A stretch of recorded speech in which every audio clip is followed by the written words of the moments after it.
নমস্কার আমার প্রিয় ফ্যামিলি, কেমন আছো তোমরা সকলে? জানি খুব ভালো আছো, সুস্থ আছো।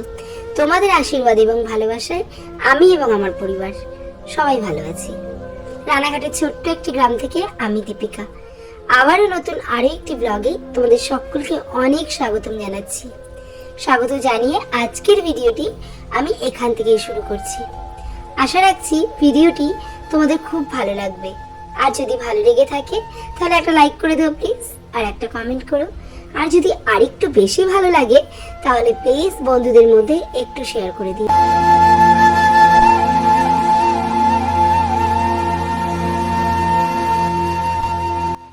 সকালে ঘুম থেকে উঠেছি ওই 5টা নাগাদ। ঘুম থেকে উঠে আগে নিজেকে একটুখানি ফ্রেশ করে নিই। আগে উঠে ঝাঁটাঝুটি হাত দিতে আমার একদম ভালো লাগে না। উঠে প্রথমে ভগবানের নাম স্মরণ করি, তারপর বেরিয়ে বাইরে বাথরুম টাথরুম থেকে এসে তারপরে কিন্তু আমি এই যে দাঁত ব্রাশ করি, মুখ ধুয়ে মাথা টাথা আঁচড়ে নিজেকে ফ্রেশ করি, তারপর সংসারের সমস্ত কাজে হাত দিই। আসলে তুমি দেখবে প্রথমে যদি ঘুম থেকে উঠে বাসি কাপড়টা চেঞ্জ করো, নিজেকে ফ্রেশ করো, তাহলে দেখবে সমস্ত কাজগুলো করতে না অনেকটা বেশি এনার্জি পাওয়া যায়। আর আজকে জানো তো মাজনটা একটু শেষ হয়ে গেছিলো, শেষ হয়ে গেছিলো বলতে একদম শেষের মুখে। তো আমি এরকমই করি, মাজন যখন শেষের মুখে তখন ওই ব্রাশ দিয়ে ঠেলে ওই একদিন দুদিন চালিয়ে নিই, আবার তারপরে কিন্তু ওই পেছনটা কেটে কাঁচি দিয়ে বা ব্লেডের সাহায্যে যাই কেটে তারপরে কিন্তু আরো দুদিন প্রায় চালিয়ে নিই। তো এইভাবে কিন্তু মাজনটা ফেলে দেওয়ার সময় তো আমি এক্সট্রা করে আরো 2-4 দিন চালিয়ে নিই। এতে কিন্তু আমি কিপটে নই, আসলে মধ্যবিত্ত পরিবার তো, তাই একটু হিসাব করে চলি। তারপর বাসি জামা কাপড় চেঞ্জ করে চলে গেছিলাম একটু হাঁটতে। তো হেঁটে বাড়ি চলে এসেছি। বাড়ি এসে এখন দেখো ঝটাপট কিন্তু সংসারের সমস্ত কাজকর্মে হাত লাগিয়ে দিয়েছি। আর নিচে দেখতে পেলে ওই যে তুলসী মন্দিরটা, ওখানে যেহেতু এতদিন বালি সিমেন্ট এগুলো ছিল, তো এই তুলসী মন্দিরটা কিন্তু ওপরে ছিল তোমরা জানোই, আর এইখানটাই সিমেন্ট বালি ছিল। এর আগের ভিডিওগুলো দেখলে তোমরা বুঝতে পারবে যে আমার তুলসী তলা কিন্তু ছাদের উপরে ছিল বেশ কয়েকদিন। তারপরে তো ছাদে আবার ঘর শুরু হয়ে গেল, তো আবার কিন্তু এই সিমেন্ট বালিগুলো পরিষ্কার হওয়ার পরেই নিচে তুলসী মন্দিরটাকে নামিয়ে নেওয়া হয়েছে। আর এখন যেহেতু উপরে ঘর হয়ে গেছে, এখন তো তুলসী মন্দিরটা ঘরের ভেতরে রাখা যাবে না, এখন কিন্তু ওই নিচেই থাকবে। তো ঘরটা কমপ্লিট হলে ইচ্ছা আছে এই জায়গাটাকে আর একটু সুন্দর করে তারপর তুলসী মঞ্চটা বসানো। তবে দেখা যাক কি হয়, শেষ পর্যন্ত এখনো বলা যাচ্ছে না। আগে ঘরের কাজটা কমপ্লিট হোক তারপর। আর এখন দেখো সমস্ত বাসি কাজকর্ম সেরে গপুকে ঘুম থেকে তুলে চলে এসেছি তোমার ওই সকালে টিফিনটা বানাতে। আজকে একটু সকালে টিফিন বানাবো ভাবছি, কারণ ঠান্ডাটা বেশ জাঁকিয়ে পড়ছে। আর এই ঠান্ডায় দুবার ভাত খেতে কিন্তু একদমই ভালো লাগে না, কারণ সকালে রান্না করলে দুপুরে অনেকটাই ঠান্ডা হয়ে যায়, ভালোও লাগে না। তো মাঝে মাঝে যদি সকালে একটু টিফিন করা যায়, দুপুরে গরম গরম ভাত। এবার রোজ রোজ তো সম্ভব হয় না, যেহেতু যার যার কাজের প্যাটার্নটা আলাদা। সংসারে আমাদের প্রত্যেকের কাজই একরকম থাকে, কিন্তু কাজ করার ধরনটা কিন্তু এক একজনের এক এক রকম হয়। আর ঠান্ডাটা বেশ 2 দিন ধরে বেশি পড়ায়, মনে হলো যে একটু রুটি দিয়ে গরম গরম সকালবেলা সবাইকে চা দিয়ে দিই, সকালে টিফিনটাও হয়ে যাবে, আর একবারে দুপুরবেলা গরম গরম ভাত রান্না করলেই কিন্তু আমাদের হয়ে যাবে। তো যখন আমি রুটিটা বানাচ্ছিলাম তখন মিস্ত্রি দাদাভাইরা কিন্তু কাজে এলো। তো এই কারণে আমি মিস্ত্রি দাদাভাইদের বলেছিলাম যে রুটি বানাচ্ছি, তাহলে কি রুটি দিয়ে চা খাবে? তখন মিস্ত্রি দাদাভাই বললো হ্যাঁ তাড়াতাড়ি গরম গরম রুটি দিয়ে চা দাও। তো সবাইকে একটা করে রুটি আর 1 কাপ করে চা দিয়েছিলাম সকালে আজকে বিস্কুটের বদলে। আর এদিকে দেখো অন্বেষার জন্য একটুখানি ভাত বসিয়ে দিলাম আলু সেদ্ধ দিয়ে, তার কারণ ও আজকে পার্লারে কাজে যাবে। তো সকালে সকলের জন্য রুটি বানালেও অন্বেষার জন্য কিন্তু অল্প করে একটু আলু সিদ্ধ ভাত বসিয়েছিলাম, ওটা খেয়ে ও পার্লারে চলে যাবে। আর তারপরে দেখো সকালে যত বাসনপত্র ছিল সমস্তটাই কিন্তু আমি ধুয়ে মেজে ঘষে নিয়েছি। আর এইভাবে মাঝে মাঝে সকালবেলা একবেলা রুটি চা এগুলো দিয়ে চালিয়ে নিলে সংসারের খরচটাও কিন্তু অনেকটা বাড়ে, তার বেঁচে যায়। তার কারণ বলো তো কি, ওই দুপুরবেলা রান্না করলে কিন্তু খুব বিশেষ কিছু রান্না করতে হয় না, গরম গরম এক তরকারি বা ডাল ভাজা এগুলো করলেই কিন্তু একটা বেলা অনায়াসে চলে যায়। তারপরে বাকি থাকে রাতটুকু, রাতে কিন্তু সেদ্ধ ভাত বলো আর রুটি বলো যেটাই বলো একটা হলে কিন্তু হয়ে যায়, কারণ রাত্রেবেলা আমরা কিন্তু রান্নার অতটাও ঝামেলা করি না, খুব সময় বিশেষ মাঝে মাঝে একটু ঝামেলা হয়, তাছাড়া কিন্তু ওই রুটিটাই বেশি করা হয়, আর ভাত করলেও সেদ্ধ ভাত। তারপর অন্বেষা স্নান ধান করে খেয়ে দিয়েও কিন্তু পার্লারে চলে গেল, আর আমি কিন্তু বসে পড়লাম কাজ করতে। আর তোমার দাদা ভাই আজকে চলে গেছে একটুখানি কাপড় দিতে, আজকে কাপড় দেওয়ার ডেট ছিল, ও চলে গেছে কাপড় দিতে। আর আমি এদিকে কিন্তু একটুখানি হাতে হাতে তোমার দাদা ভাইয়ের পান বসিয়ে দিচ্ছিলাম। তো দুপুরে রান্না করতে হবে, এদিকে অনেকটা বেলাও হয়ে গেছে, প্রায় 12:30 বেজে গেছে এখন। আর তারপরে ঝটপট করে দুটো শাড়ি আর কি কলপাড়ে ভেজানো ছিল, সেই শাড়ি দুটো ভালো করে কেচে কুচে এখন রোদে দিয়ে দিলাম। আর রোদটাও কিন্তু বেশ ভালো উঠেছে। আর আমাদের এই বাড়ির এই সামনেটায় খুব সুন্দর কিন্তু রোদ ওঠে। ওই সকালে যদি কোনো জামা কাপড় কেচে কুচে মেলে দেওয়া যায় তাহলে কিন্তু অনায়াসে সুন্দরভাবে শুকিয়ে যায়। আর তারপরে ইচ্ছে আছে যে ঘরটাগুলো ঠিকঠাক হলে ওই কাপড় মেলার জন্য আর কি মানে দড়িটা একটু সুন্দর করে বেঁধে নেব, কারণ এই বাড়ির সামনে তো দড়ি বাঁধা থাকলে এরকম দেখতে ভালো লাগে না। আর এখানে যেহেতু তুলসী মন্দিরটাও করা হবে, তো এই কারণে এখান থেকে দড়িটা সরিয়ে দিব।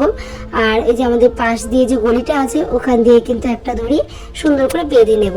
জামা কাপড়টা মেলে হুটোপাটা করে চলে আসলাম রান্নাঘরে রান্না করতে। ওদিকে ভাত বসিয়ে দিয়েছি, আর সিম আর আলু কিন্তু ভাতে দিয়ে দিয়েছি।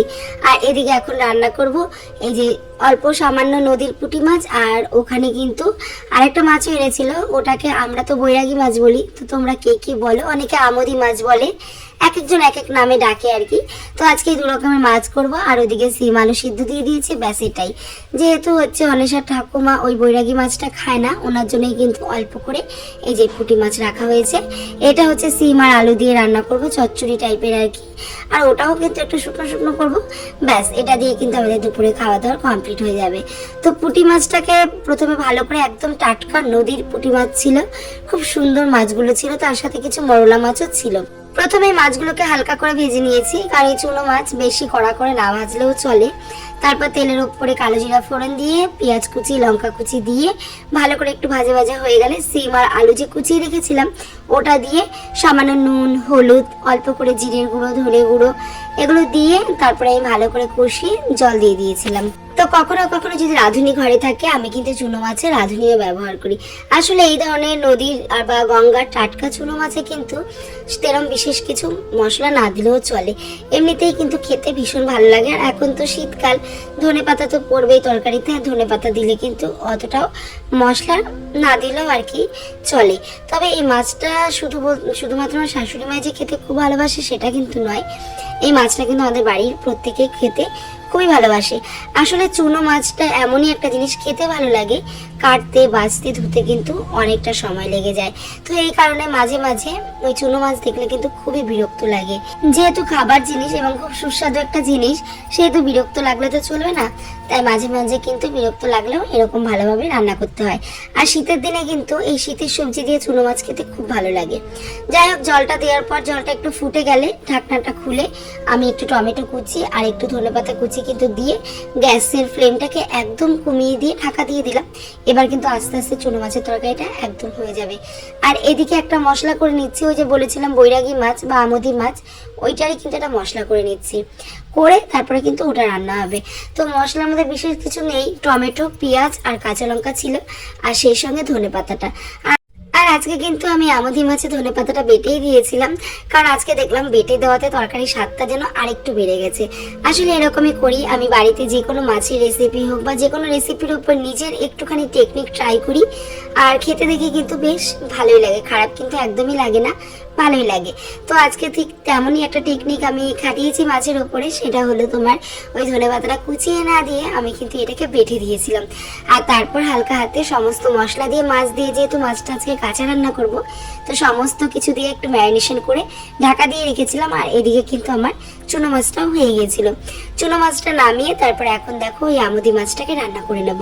আর আজকে যেহেতু কালো জিরাটা শেষ হয়ে গেছিলো, অল্প একটু ছিল চুনো মাছে দিয়েছিলাম, আর কিন্তু কালো জিরা ছিল না, তো এই কারণে জিরে আর শুকনো লঙ্কা ফোড়ন দিয়েছিলাম, যেটা আমি কখনোই দিই না। আমি এই মাছে কিন্তু সবসময় কালো জিরাটাই ফোড়ন দিই। তো যাই হোক, আজকে যেহেতু নেই, আবার একটুখানি কালো জিরার জন্য দোকানে যাব, তাই কিন্তু আর দোকানে যাইনি, ঘরে জিরে আর শুকনো লঙ্কা ছিল, সেটাই ফোড়ন দিয়ে মাছটাকে ভালো করে দিয়ে ঢেকে দিয়েছি। আর এই মাছটা কিন্তু এইভাবেই রান্না হয়, মাছটাকে ফোড়ন দিয়ে একবারে তোমার ওই কড়াইতে বসিয়ে দিয়ে একদম আঁচটাকে কমিয়ে দিয়ে আমি অন্যান্য কাজকর্ম করতে করতে কিন্তু মাছটা হয়ে যাবে। আর এদিকে দেখো দেখতে দেখতে ভাতটাও হয়ে গেছে। এখন ভাতের ফ্যানটা উপর করে দিয়ে আমি কিন্তু স্নানে চলে যাব। তার কারণ রান্নাঘরে প্রায় অনেক কাজই আমি গুছিয়ে নিয়েছি, যেমন বাসন মাজা, টপ কাউন্টারটা ধোয়া, সমস্ত কাজই কিন্তু আমি একটু গুছিয়ে এগিয়ে নিয়েছি। আর যেহেতু স্নানটা বাকি ছিল, এমনি শীতের দিনের বেলা একটু বেশি বেলা হয়ে গেলে কিন্তু স্নান করতে বলা যেতে পারে ভয়ই লাগে একরকম। আর যত বেলা হয় তত কিন্তু শীতটা বেড়ে যায়। তো এই কারণে মাছটা বসিয়ে দিয়ে আমি কিন্তু চলে গেছিলাম স্নানে। আর স্নান থেকে এসে দেখি আমার মাছটা প্রায় হওয়ার পথে, মানে প্রায় হয়েই গেছে। আর এখন দেখো সকলের জন্য ভাত বেড়ে নিচ্ছি। আর ওইদিকে থালার মধ্যে কিন্তু আমি সিম আর আলুটা বার করে নিয়েছিলাম, ওটাও বেশ কাঁচা পেঁয়াজ, কাঁচা লঙ্কা আর কাঁচা সর্ষের তেল দিয়ে বেশ করে মেখে নেব। আর এরকম একটা গরম ভাত হলে, একটু ঘি হলে আর আলু সেদ্ধ বা এরকম জাতীয় সেদ্ধ হলেই কিন্তু ব্যাস খাওয়া হয়ে যায়। আর তেমন কিন্তু মাছ মাংস লাগেও না। যাই হোক, দুপুরে কিন্তু আমরা এটা দিয়ে সবাই খাওয়া দাওয়া কমপ্লিট করে নিয়েছিলাম। আর তারপরে একটুখানি বিশ্রাম নিয়েই বেরিয়ে গেছিলাম আমার নিজের কাজের উদ্দেশ্যে। আমিও নিজে একটা পার্লারের মানে নেল এক্সটেনশন শিখছি, তো এটার জন্য বেরিয়ে গেছিলাম। আসলে মধ্যবিত্ত ঘরের বউ আমরা, আর আমাদের এই সংসারটাও কিন্তু বড্ড সাধের। তাই আমরা সব সময় চেষ্টা করি যে স্বামীর কম ইনকাম হলেও স্বামীকে কিভাবে হেল্প করা যায়। তো হাজব্যান্ডকে হেল্প করার জন্যই কিন্তু আমরা সবসময় প্রতিনিয়ত বউরা এটাই ভাবি যে কোন কাজটা করলে সংসারে আরেকটু ইনকাম করতে পারবো বা আরেকটু আমাদের সংসারে আয় বাড়বে, যে আয়টা দিয়ে ছেলে মেয়েকে ভালোভাবে মানুষ করতে পারবো, সাধের সংসারটাকে সুন্দরভাবে চালাতে পারবো এবং সংসারে আরও নিত্য নতুন জিনিসপত্র করতে পারবো। আমাদের সবসময় কিন্তু মাথায় এটাই করে। এই কারণে কিন্তু সংসারে কাজ সামলেও নতুন আরেকটা কাজ শেখার উদ্দেশ্যে আমরা সব সময় থাকি, কিভাবে দুটো পয়সা ইনকাম হবে সেই দিকে থাকি। তো যাই হোক, চলো বন্ধুরা, আজকের ভিডিওটা এই পর্যন্তই রাখবো। এখানে দেখো আমি আজকে নেল আমার নিজের হাতে একটা নেল ম্যাম দেখিয়ে দিয়েছিল, 4টে নেল কিন্তু আমি একা একা করছিলাম। এখনকার মতো টাটা, সবাই ভালো থেকো, সুস্থ থেকো।